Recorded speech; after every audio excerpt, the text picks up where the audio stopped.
नमो ब्रह्मण्यदेवाय गो ब्रह्मण्यताय च जगद्भूताय कृष्णाय गोविन्दाय नमो नमः। नमस्ते वासुदेवाय कृष्णाय परमात्मने सच्चिदानन्दरूपाय गोविन्दाय नमो नमः। यस्माज्जातं जगत्सर्वं यस्मिन्नेव विलीयते जन्मां वर्धते सर्वं तस्मै श्रीकृष्णाय नमः। नमस्ते श्रीभगवते वासुदेवाय नमः। नमस्ते श्रीभगवते वासुदेवाय नमः। नमस्ते श्रीभगवते वासुदेवाय नमः।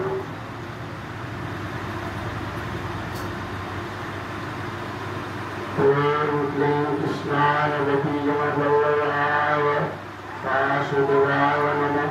ॐ क्लीं कृष्णाय गोपीजनवल्लभाय वासुदेवाय नमः।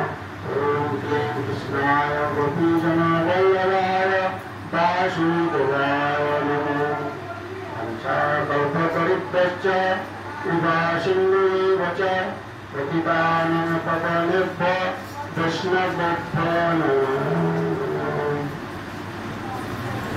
गौरमंडले आगत सकल गौर भक्तर श्री चरणे আমার কোটি কোটি প্রণাম। শ্রীমান মহাপ্রভু গৌর সুন্দরের চরণে আমার কোটি কোটি প্রণাম নিবেদন করি। অতঃপর আজ এই পূর্ণ সময়ে পূর্ণ আসরে শ্রীমৎ ভগবত তত্ত্বকথা একটা বিশেষ দিন। পূর্ণিমা হয় যেমন বছরে 24টা একাদশী হয়, তেমনি বছরে 24টা পূর্ণিমা। 24টা পূর্ণিমার মধ্যে দুটোই পূর্ণিমার বিশেষত্ব আছে। একটা হচ্ছে বুদ্ধ পূর্ণিমা আর একটা হচ্ছে গুরু পূর্ণিমা। ঠিক এর আগের যে পূর্ণিমাটা গেল সেই পূর্ণিমাটা হচ্ছে বুদ্ধ পূর্ণিমা। হ্যাঁ হ্যাঁ, অমাবস্যা পূর্ণিমা ধরে 24টা। ঠিক ঠিক ঠিক, অমাবস্যা পূর্ণিমা ধরে 24টা, একাদশী 24টা, অমাবস্যার একটা পূর্ণিমার একটা। ঠিক হচ্ছে, তাহলে 12 মাসে 12টা পূর্ণিমার মধ্যে দুটো পূর্ণিমার বিশেষত্ব আছে। একটা হচ্ছে বুদ্ধ পূর্ণিমা আর একটা হচ্ছে গুরু পূর্ণিমা। তো এই আজকের পূর্ণ দিন, এই গুরু পূর্ণিমার ইতিহাস আপনারা অনেকেই জানেন, অনেক বই আছে। ব্যাস রচিত ব্রহ্ম বৈবর্ত পুরাণের মাঝখানেও আছে। শ্রীমদ্ ভাগবতে বিশেষ কিছু এই গুরু পূর্ণিমার বিষয়ে আমি পাইনি, তবে মহাভারতে কিছুটা আছে এবং এই ব্রহ্ম বৈবর্ত পুরাণের মধ্যে আছে। এছাড়া গুরু তত্ত্ব বলে একটা বই আছে, সেই বইটার মধ্যে বিস্তারিত আছে। যাই হোক, আমাদের শ্রীমদ্ ভগবত তত্ত্বকথা শ্রী ভগবানের কথা আমরা যে ভাগবত প্রথম স্কন্ধ হইতে 8ম স্কন্ধ পর্যন্ত এখানে শুরু করেছিলাম। আজকে প্রথম অধ্যায়ে 42 নম্বর শ্লোক 41 পর্যন্ত হয়েছে। কে বলছে, কাকে বলছে না, সুত শৌনকাদি মুনিগণকে বলছে। অর্থাৎ মহর্ষি রমহর্ষণের পুত্র বৈশম্পায়ন, যাকে ব্যাসদেব সূত্র নামে অভিহিত করেছে। মহর্ষি রমহর্ষণের পুত্র বৈশম্পায়ন, সেই বৈশম্পায়ন মুনির সঙ্গে অন্যান্য মুনিপুত্রগণ বসে তারা শ্রীমদ্ ভগবত তত্ত্বকথা শ্রবণ করছেন, অর্থাৎ ভগবানের কথা আস্বাদন করছেন মুনিপুত্র একজন মুনির কাছে। এবং সেই তত্ত্বকথায় 41 নম্বর শ্লোক পর্যন্ত গতদিন আমরা আস্বাদন করেছি। আজকে 42 নম্বর শ্লোকে বালবাচ, মানে ওই তালকগুলো।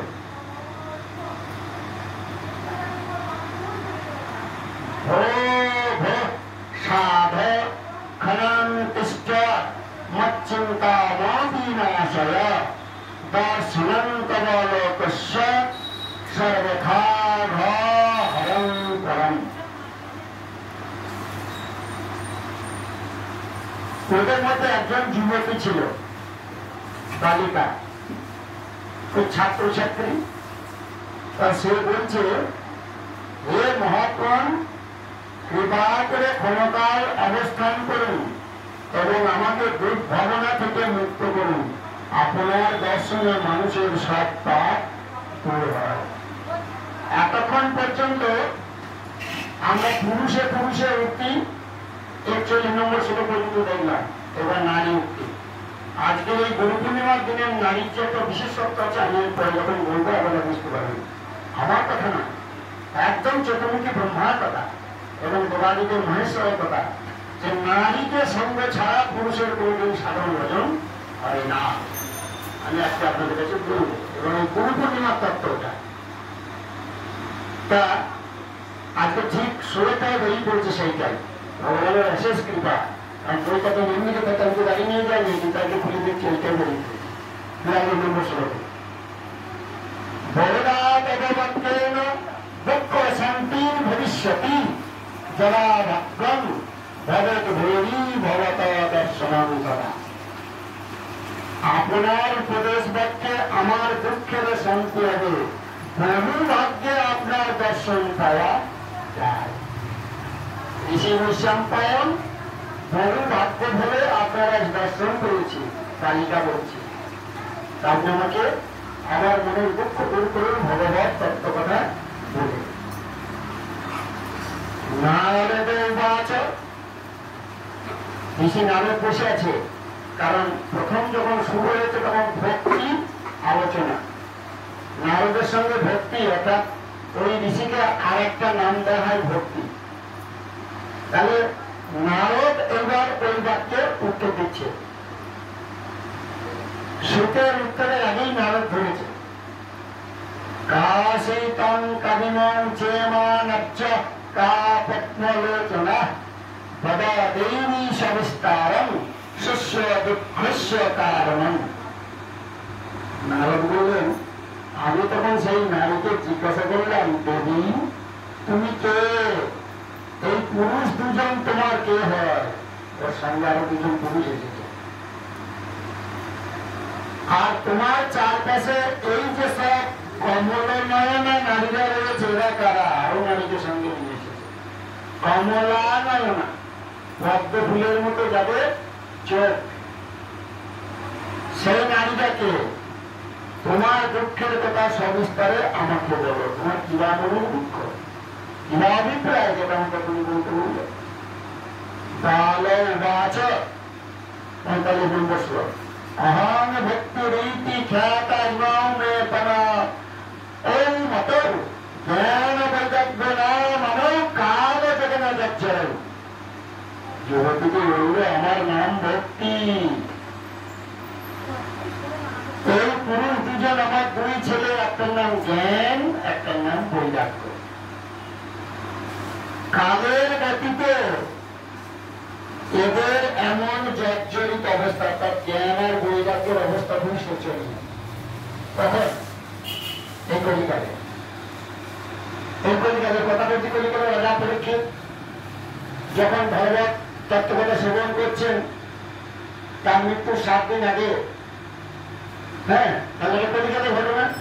তারপর শেষ হয়েছে কলিযুগ। হ্যাঁ, তাহলে কলিযুগে জ্ঞান আর ভক্তির শোচনীয় অবস্থা। এরা ঠাঁই পাচ্ছে না কোথায় দাঁড়াবো। কলির প্রভাব শুরু হয়েছে, পাপের রাজ্য শুরু হয়েছে। গঙ্গা শৈতশ্চেব মৎস্যবাক্যং সমাগতা তথাপি ন চ মে শ্রেয়সমিতায়া সুরৈরপি। এইসব দেবীগণ গঙ্গাদি নদীবৃন্দ আমার সেবা করবার জন্য এসেছে। এরূপ সাক্ষাৎ দেবীগণের সেবা করে আমার মনে শান্তি নাই। ইদানীং শ্রীণু মদত্তাং সচ্চিতস্তং তপোধন ভক্তানে বিততাপ্পন্তি বিততাপ্পস্তি তান সুত্তা সুপমাবহ। হে তপোধন, দয়া করে ধৈর্য ধরে আমার কাহিনী শুনুন। আমার কাহিনী যদিও জগতে সৌবিদিত, তবুও তা শুনে আপনি আমাকে শান্তি প্রদান করুন।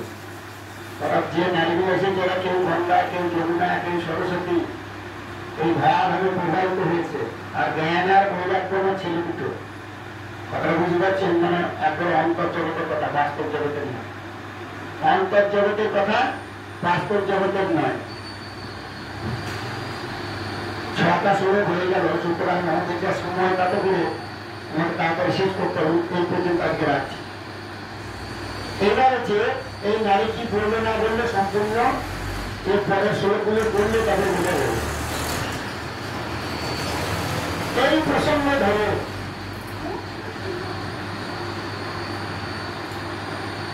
আজকে শ্রীমদ ভগবত তত্ত্ব রেকর্ড হচ্ছে, আমি বুঝতে পেরেছি। কারণ তোকে ঘুরে ঘুরে করতে হবে। আমি তো এদিকে ধরছি, ওদিকে ধরছি, রেকর্ড করা ঠিক জানিস। যারা ইউটিউবে রেকর্ড করে তারা সরাসরি ঘুরে বেড়ায়। ওরা হচ্ছে আজকের দিন এই প্রসঙ্গেই আসবে তো দিন শেষ করবো আমি এখানে। আজ গুরু পূর্ণিমা, তাহলে একটা পূর্ণিমা থেকে আজ পূর্ণিমা কেন, গুরু পূর্ণিমা কেন না? এই আষাঢ় মাসে এই পূর্ণিমাটি গুরু পূর্ণিমা নামে খ্যাত। আপনারা অনেকে জানেন এই পূর্ণিমার আরেকটি নাম আছে, তার নাম হচ্ছে ব্যাস পূর্ণিমা। কেউ বলে গুরু পূর্ণিমা, কেউ বলে ব্যাস পূর্ণিমা। কারণ ব্যাসদেব হচ্ছে যত মুনি ঋষি সবার গুরুর কাজ করেছেন, তিনি কিন্তু সবার গুরু নন, কিন্তু গুরুর কাজ তিনি করেছেন। কি কাজ করেছেন? 4 বেদ, 14 শাস্ত্র, 18 পুরাণ রচনা করেছেন। গুরুরা দীক্ষা দিচ্ছে, শিশুকে শিক্ষা দিচ্ছে। পাবে কোথা থেকে? অস্ত্র কোথা থেকে পাবে? অস্ত্র ব্যাসের কলম। সেই জন্য তিনি গুরু, গুরুর গুরু, সবার গুরু ব্যাসদেব। না, পরাশর মুনি এবং সত্যবতী ঐরজাত সন্তান মহারিষি কৃষ্ণদেবপায়ন ব্যাস বেদকে ব্যাস করেছেন, বেদকে ভাগ করেছেন, 4টে ভাগ করেছেন, ঋক, শ্যাম, যজুর, অবৈধ। আপনি তো বেদের ব্যাস। এবং এই শ্রীমদ ভাগবত রচনা করেছেন, 18টা পুরাণ রচনা করেছেন, মহাভারত, গীতা সব ব্যাসদেব রচনা করেছেন, বেদ রচনা করেছেন, বেদকে ব্যাস করেছেন। আজকে আষাঢ় মাসের পূর্ণিমার দিনে মেঘাচ্ছন্ন অবস্থায় কুয়াশা সৃষ্টি করে পরাশর মুনি সত্যবতী গর্ভই ব্যাসের উৎপাদন করেছেন। তাই আজকের দিনটা ব্যাস পূর্ণিমা নামে খ্যাত এবং গুরু পূর্ণিমা নামে খ্যাত। এটা আমার শাস্ত্রের মাঝে পাই। এর আরো কারণ, আমাদের হিন্দু শাস্ত্রে তো অধিক শাখা, প্রচুর বইয়ে প্রচুর কথা। এর আরো কারণ আছে। না, হিন্দু এবং বৌদ্ধরা আজকের দিনটা পালন করে, অন্য কোনো ধর্মের লোক পালন করে না। যারা বৌদ্ধ ধর্মাবলম্বী আর যারা হিন্দু ধর্মাবলম্বী তারাই আজকের দিনটা পালন করে। আপনি যদি আজকে নেপালে যান, তিব্বতে যান, আপনি যদি বিহারে যান, দেখবেন আজকের দিনটাকে ওরা এত ভক্তি করে পালন করছে যেটা আমাদের এখানে নাই। আজকের দিনটাকে নেপালের রাজা নাম দিয়েছে শিক্ষক দিবস। আমাদের যেটা 5ই সেপ্টেম্বর শিক্ষক দিবস হয় পণ্ডিত রাধাকৃষ্ণনের জন্মদিন উপলক্ষে, আর নেপালে আজকের দিনটাকে শিক্ষক দিবস করা হয়। নেপালের রাজতন্ত্রে ওই গুরুই হচ্ছে প্রধান শিক্ষাদাতা। সুতরাং আজকের দিনটা শিক্ষক দিবস নামে খ্যাত। এবং পূর্ণিমা একটা বৈদিক রীতি, বৈদিক তিথি। তাহলে পূর্ণিমাতে আমরা নারায়ণ পুজো করি, গোবিন্দের পুজো করি,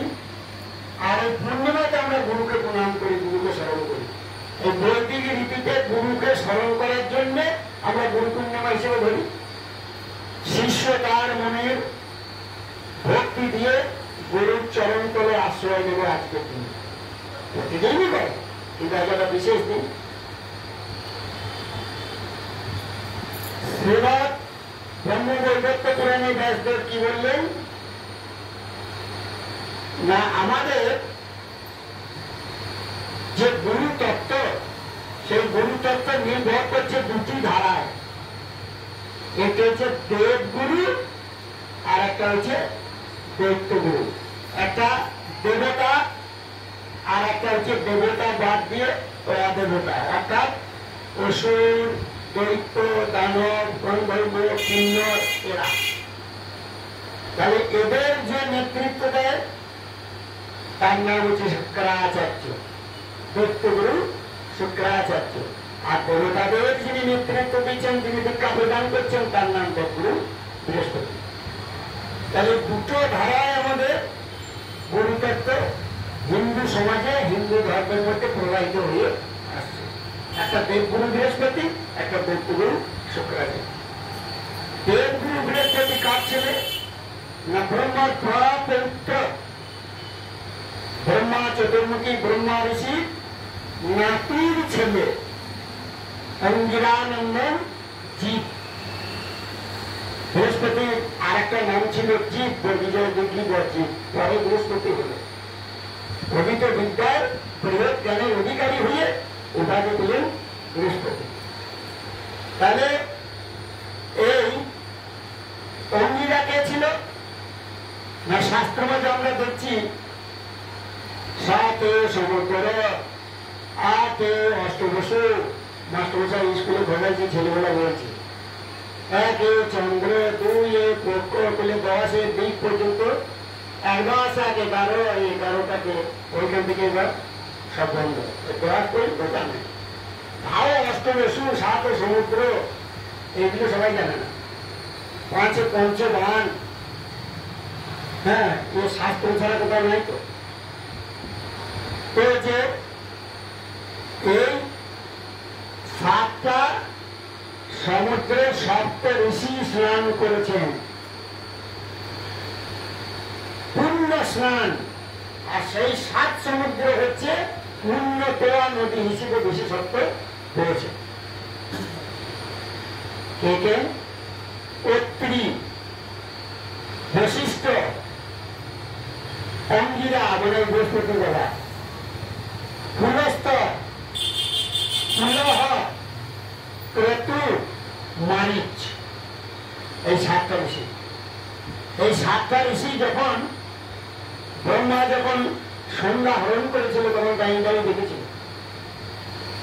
তা ওইখানে সন্ধ্যা ব্রহ্মকে অভিশাপ দিয়েছিল যে তুমি তার গাছের মতো গাইন্দাই দেখছো, প্রতিবাদ করছো না, সুতরাং তুমি তার গাছ হয়ে জন্ম নেবে। এই সপ্ত ঋষি তোমরা তার গাছ হবে। সপ্ত ঋষি তখন কানতে লাগবে, সপ্ত নয় আমরা তার গাছ হয়ে যাবো, তাহলে আমরা মুক্তি পাবো কি করে? সারা জীবন গাছ হয়ে থাকবো, মুনি জন্ম আমাদের গাছ হয়ে যাবে, কর্মের ফল। তা বললে একমাত্র ত্রেতা যুগে গিয়ে তোমাদের মুক্তি হবে। তোমাদের যখন অনুতাপ এসেছে, ত্রেতা যুগে শ্রীরামচন্দ্রের ব্রহ্মবান ওই সপ্ত কাল ভেদ করে বালি রাজাকে বধ করবে। এখন তখন একটা সিরিয়াল হচ্ছে টিভিতে, এই বালি বধের কাহিনীতে চলছে। তো হচ্ছে শনি হাতে, এবার হচ্ছে যুগবৎ সপ্ত স্তবঞ্চ রঘুনাথ বিবেচ পাতালে দানবং অকালে দানবং হত্যা বোধস্তয়া কৃতপুরা। অর্থাৎ ওই দানব বালিকে হত্যা করতে গিয়ে ওই সপ্ত কাল ভেদ করে রামের ব্রহ্মবান যাবে, আর সপ্ত ঋষি মুক্ত হয়ে স্বর্গে চলে যাবে। ততদিন তোমাদেরকে অপেক্ষা করতে হবে। এই সপ্ত ঋষিকে প্রথম ব্রহ্ম জ্ঞান যিনি দান করেন তিনি কে? গুরুর গুরু পরম গুরু, স্বয়ং ভগবান নারায়ণের গুরু, কৃষ্ণের গুরু যিনি, কিন্তু দেবাদিদেব মহাদেব, কৈলাসপতি শিব। শিব শিব হচ্ছেন এই সপ্ত ঋষির গুরু। এই সপ্ত ঋষির গুরু প্রথম দীক্ষা দান করে এই 7টা ঋষিকে আজকে আষাঢ় মাসের পূর্ণিমার দিন। এই জন্য গুরু পূর্ণিমা যেটা বললাম ওটা একটা কারণ, এটা একটা কারণ। তাহলে ভোলা মহেশ্বর 7টা ঋষি যারা হচ্ছে ঋষিকুলের শ্রেষ্ঠ, দেবগুরু বৃহস্পতি বাবা তাকে দীক্ষা দান করছে আজকে এই আষাঢ় মাসের পূর্ণিমার দিনে। ওই জন্য আজকে দিনটার নাম গুরু পূর্ণিমা। অর্থাৎ শিব হচ্ছেন গুরু। গুরুকর চন্দ্রঙ্গা তার সাথ গুরুকর তেজ উচ্চতে অজ্ঞান তীব্র ধ্বংসকম সদ্গুরু তাই। অর্থাৎ অন্ধকার দূর করল জ্ঞান রূপে আলোক দিয়ে এই দেবাদিদেব মহাদেব। এই দেবাদিদেব মহাদেব কেন ওদের গুরু হলো এটা আবার আর একদিন আপনাদের কাছে বলবো, 1 ঘন্টা সময় লাগবে, আজকে আর বলা হবে না। ব্রহ্মা, বিষ্ণু, দেবগুরু বৃহস্পতি, ইন্দ্র, চন্দ্র, গুরু, ভূতাসন সবাই শিবের কাছে হাজির হয়েছে কৈলাসে।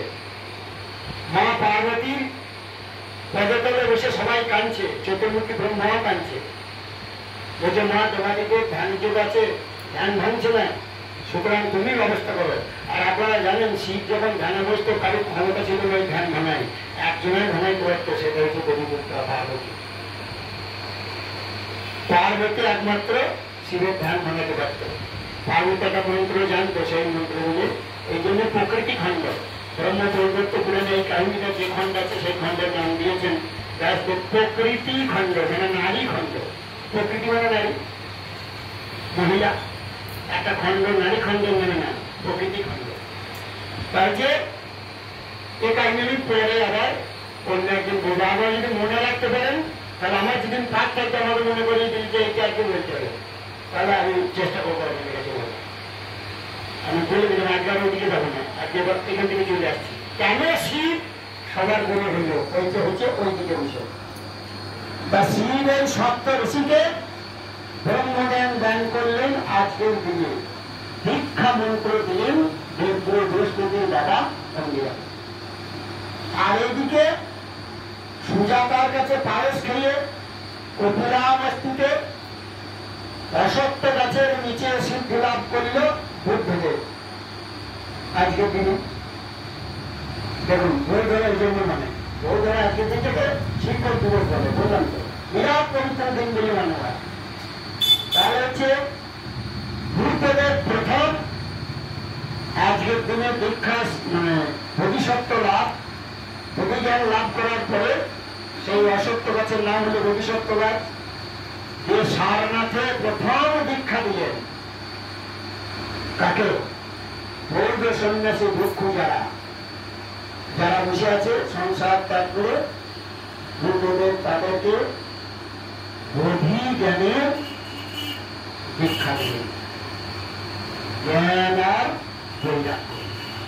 তাই বুদ্ধ ধর্মে, বৌদ্ধ ধর্মে আজকের দিনটা হচ্ছে গুরু পূর্ণিমা। আর হিন্দু ধর্ম দেবাদিকে মহাদেব 7 ঋষিকে আজকে দীক্ষা দিয়েছিলেন, তিনি সবার গুরু, তাই আজকের দিনটা গুরু পূর্ণিমা। এইভাবে আমাদের দেশে প্রচলিত হয়ে আসছে গুরু পূর্ণিমা। এবং গুরু পূর্ণিমায় যখন শিবের কাছে 7 ঋষি দীক্ষা নিল, নেওয়ার পরে দেবগুরু বৃহস্পতি জিজ্ঞেস করছে জোরহাত করে যে এই যে আমার পিতা 7 ঋষি দীক্ষা নিয়েছে, আমি তো দেবতাদের গুরু, তা এই দীক্ষার পদ্ধতি কি এবং কেমন করে শিষ্যরা যারা গুরু কাছে দীক্ষা নেবে তারা কেমন করে আচরণ করবে। এইবার আসছি ওই প্রসঙ্গে, বাল নারী যেটা জিজ্ঞেস করবে। শিব তখন বলছে এই তত্ত্ব আমার কাছে আর হবে না, এই তত্ত্ব কার কাছে বলতে যাও, তোমাদের মায়ের কাছে, নারায়ণীর কাছে, অর্থাৎ পার্বতীর কাছে, দেবী দুর্গার কাছে। দেবী দুর্গার কাছে দেবগণ স্বর্গে করে দিলে দেবী দুর্গার কাছে বসেছে।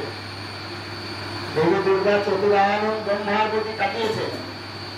ব্রহ্মা তারা তাকিয়েছে মানে চতুরায়ন, আপনি তো হচ্ছে যোগী শ্রেষ্ঠ, ঋষি শ্রেষ্ঠ, আপনি পৃথিবী সৃষ্টি করেছেন সৃজনকর্তা, আমি নারী হয়ে আমাকে কেন বলা করাবেন?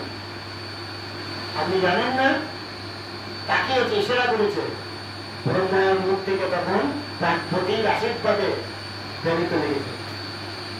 বলছে, শোন ঋষিগণ, শোন যোগীগণ, শোন দক্ষগণ, সবাই আছে, কিন্তু দেবরাজ ইন্দ্র আছে, সবাই আছে। এই দীক্ষা গুরুর কাছে যারা নেবে তাদের মাতৃ পুজো করতে হবে, তাহলে দীক্ষার পরিপূর্ণতা আসবে না। দীক্ষায় বৈষ্ণব শাস্ত্রে 24টা মন্ত্র আছে। শ্রীচরণ দাস বাবাজি বৈষ্ণব তত্ত্ব রসামৃত জ্ঞান মঞ্জুরি বলে 24টা মন্ত্রের মধ্যে আপনারা এখন যারা বসে আছেন সবাই এক একটা করে আছে। সবাই গুরুদেব কানে ভেতর বলে দিয়েছে। যে কোনো ধর্মী হোক, তিনি অনুকূল ঠাকুরের কাছে নেন, রামকৃষ্ণের কাছে নেন, যেখানে নেন, মাল কিন্তু এক। ওই 24টা বাইরে নাই। ওই 24টার মধ্যে দেখুন আপনাকে যে মন্ত্র দান করেছেন গুরুদেব, আপনি বিশ্লেষণ করুন, তার মধ্যে নারী পুরুষ নিয়ে যাবে। রাধা গোবিন্দ দুটোই ধরা আছে, তার মধ্যে দুটো ধরা আছে সেই মন্ত্রের মধ্যে। তাছাড়া সাধারণ সিদ্ধি লাভ হবে না। সুতরাং মায়ের পূজা করতে গেলে যাগযজ্ঞ আরাধনা করতে হবে। কে করবে? তা বলল এই বৃহস্পতির ঘরে বাচ্চা তারা দেবী। বৃহস্পতির বউয়ের নাম হচ্ছে তারা। যে বৃহস্পতি, এই তারা চলে যাবে বৃহস্পতির একটা শিষ্য চন্দ্রের কাছে। আমি বিস্তারিত বললাম যে অন্যদিন বলবো, সংক্ষেপে প্রসঙ্গক্রমে বলে দিচ্ছি। তারার গর্ভে জন্ম নেবে একটা ছেলে, তার নাম বুধ। আর বুধের গর্ভে জন্ম নেবে একটা ছেলের নাম, তার নাম চৈত্র। আর চৈত্রের গর্ভে একটা ছেলের জন্ম নেবে, তার নাম সুরেশ রাজা। সত্যযুগের সুরেশ রাজা করেছিল মায়ের পূজা। এই সুরেশ রাজা দেবী দুর্গার পূজা এই নর জগতে প্রথম করলেন। দেবরাজ ইন্দ্র স্বর্গে করলেন, আর সুরেশ রাজা মন্ত্র জগতে প্রথম করলেন চৈত্র মাসের বাসন্তী পূজা। তার যুগে রামচন্দ্র অকাল বোধন করে আশ্বিন মাসে শারদীয়া পূজা রূপে নিয়ে এলেন। সুরেশ রাজা যখন দেখল যে ব্রহ্মা ঋষি বিধান দিচ্ছে বলিদান করতে হবে, মা আমার বলি খায়, ছাগল বলি, ভেড়া বলি, মোষ বলি, আখ বলি, চালকুন্ড বলি, অর্থাৎ সবাই বুঝতে পারেন এই ব্যাপারটা কি। সবাই বুঝতে পারে নাই। মনে করছে ছাগলের পাটা নিয়ে এসে কাটতে হবে, মোষ নিয়ে এসে কাটতে হবে, এটা সবাই বুঝতে পারছে না। নারায়ণা কাটতে পারলো না। নারায়ণ বলছে, তোমাদের দীক্ষা প্রাপ্ত যাদের কাছে হবে তারা যদি বৈষ্ণব গুরু হয়, আমি তো নারায়ণ, মানে বিষ্ণু নারায়ণ, তারা যদি বৈষ্ণব গুরু হয়, আর যদি শাক্ত হয়, ওই যে শুক্রাচার্য একটা বৈষ্ণব আরাধনা করেছিল, এবং শুক্রাচার্যকে সনক, সনাতন, সনন্দ, ওরা তিনজনা বৈষ্ণব আখ্যা দিয়েছিলেন। তার একটা কাহিনী আছে আলাদা, বলুন যে মানে অগাধ হিন্দু শাস্ত্র। এই বলতে পারলে সারা রাত আপনার রাশিকে টাইম বলবো, আপনারা বসে শুনবো, একবার কাল সকাল হয়ে যাবে। আমার ঘুমার কোনো দিচ্ছি না, ভাই আনন্দের জিনিস তো। যত বলবো তত কৃষ্ণ প্রেম হৃদয়ে উদয়, আর তত শক্তি বাড়বে। কৃষ্ণ প্রেমের এত শক্তি, কৃষ্ণ প্রেম রসোচ্চমুখী খেপা একবার ঢুকে বাইরে দেখি, ঢুকতে ঢুকবে ধরবে এখন তামাক খাবার বাড়বে না। বাবুদের গান আছে, কৃষ্ণ প্রেমে যা নেশা হয়। হ্যাঁ, কৃষ্ণ আমার কষ্টিপাত্র রায় রসের শোলা, ওই যে শোলাতে পাথর ঢুকে আগে আগুন জ্বালতো, কি বিড়ি ধরাইতো আগে, আগে তো বেশ সবাই লাইট এসব ছিল না শোলাতে। এবং যে কৃষ্ণমঠের কষ্টিপাত্র রায় রসের শোলা, হরি নামের মালা নিয়ে চলবে দুই বেলা, ঢুকতে ঢুকতে ঝরবে আগুন, নেশায় ভোর হবে তোর দুই আঁকি। কৃষ্ণ প্রেম রসের জন্ম, রাজা কোনো নেশাই এর কাছে লাগবে না। ওইসব নেশা খানিক বাদে ভেঙে যায়। আর কৃষ্ণ প্রেমের নেশা 7 দিন 7 রাত পরীক্ষিত শুনছে, এ কোনোদিন ভাঙে না, এর কোনো শেষ না। বলছে একমাত্র মর্তদানে 16 রাজা গুরুর কাছে দীক্ষা নিয়ে সঠিক ভাবে সাধন ভাদন করছে। নারায়ণ বলছে ওই 16 রাজা বলিদান কথাটা চালু করবে। সুরত এসে বলছে ছি ছি ছি ছি, তোমরা ছাগল ভেড়া সব ধরিয়ে নিচ্ছ, এসব নয়। ছাগল রূপে আমাদের মনের মধ্যে কাম পাঠা আছে, তাকে বলে দিতে হবে। মোষ রূপে আমাদের মনের মধ্যে ক্রোধ পাঠা আছে, মানে মোষটা করে আগের সঙ্গে তুলনা করছে, তাকে বলে দিতে হবে। তাহলে ক্রোধ বর্জন করতে হবে, কাম বর্জন করতে হবে। লোভ মেষ রূপে ভেড়া রূপে আমাদের মনের লোভ জন্ম নিয়েছে, ঘোড়া ভেড়া অসময়ের যোগ্য হয়েছে না, তাকে ত্যাগ করতে হবে। ষড়রূপে 6টা বলিদানের প্রতীক, কাম ক্রোধ লোভ মদ মোহ মৎসর্য ষড়রূপ। পরবর্তীকালে কলিযুগে একজন শাক্ত সাধক তিনি এসে বললেন, ছাগমেশ মহেশ আদি কাজকির তোর বলিদানে, ও তোর জ্ঞান খড়গকে কামরে পুকে বলিবে তোর সংবিধানে, ও তোর জ্ঞান খড়গকে কামরে পুকে বলিবে মায় সন্নিধানে, কাজকির তোর বলিদানে। সাধক রামপ্রসাদ তিনি বললেন ছাগ মেষ মহিষ মেষ আদি কাজ তুলে তোর বলিদান, জ্ঞান খড়গতে কাম রেখে। ওই জন্য জ্ঞান আর বৈরাগ্য আজকে হারিয়ে গেছে কলিযুগে। ওই মেয়েটা জিজ্ঞেস করছে, নারদ উত্তর দিচ্ছে, প্রত্যেকে উত্তর দিচ্ছে জ্ঞান আর বৈরাগ্য আছে। জ্ঞান আর বৈরাগ্য লাভ করতে গেলে গুরু তত্ত্ব শিখতে হবে, গুরু তত্ত্ব জানতে হবে। কারণ অন্ধকার রূপ মায়াকে গুরুর জ্ঞান রূপ আলোক ত্যাগ করে দিয়ে আমাদেরকে ব্রহ্মলোকে উত্তরণ ঘটাবে। আর সেই ব্রহ্মলোকে উত্তরণ ঘটাতে গেলে, উত্তরণ করতে গেলে ওই পাঠাবলী বাদ দিয়ে নিজের দেহতে পাঠার যে প্রবৃত্তিগুলো আছে সেইগুলোকে বলি দেওয়া হয়। আর সেইগুলোকে বলি দিতে গেলে একদিকে করো মায়ের পুজো আর একদিকে করো বাবার পুজো। আমি দীক্ষা নিয়ে একদিকে বাবা, আমি যদি শিবকে বাবা ধরেন, পার্বতীকে মা ধরুন, আপনি যদি কৃষ্ণকে বাবা ধরেন, রাধাকে মা ধরুন, আপনি যদি রামকৃষ্ণকে বাবা ধরেন, সারদাকে মা ধরুন, আপনি একদিকে বাবা একদিকে মা। সেই বাবা মাকে ধরে সব নামের মিলিত রূপ, খণ্ড খণ্ড ভারতবর্ষের অখণ্ড রূপ, হরে কৃষ্ণ কৃষ্ণ কৃষ্ণ হরে হরে, হরে রাম রাম রাম হরে হরে। এই মহামন্ত্রকে নিজেকে আপনারা জপ করুন, আমরা সবাই জপ করি। আর মহামন্ত্রের মধ্যে সমস্ত পাপ ক্ষয় হয়ে যায়।